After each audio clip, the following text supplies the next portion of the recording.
Eurovision ulazi u najtežu krizu u svojoj istoriji. U četvrtak u Ženevi zemlje učesnice odlučuju da li Izrael ostaje ili leti napolje iz takmičenja. Irska, Španija, Holandija i Slovenija već kažu bojkotujemo ako Izrael nastupi. Njemačka poručuje povlačimo se ako Izrael bude izbačen. EBU stiže u situaciju da gubi ili istok ili zapad Europe, šta god da odluči.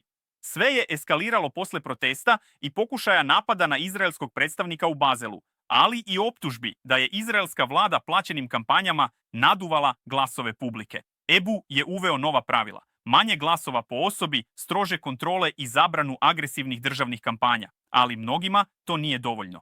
Ako članice u Ženevi procene da mere nisu dovoljne, ide se na glasanje o Izraelu i tu može da se raspadne pola takmičenja. Slovenija već kaže ne dolazimo u Beč 2026. Španija poručuje ljudska prava nisu takmičenje.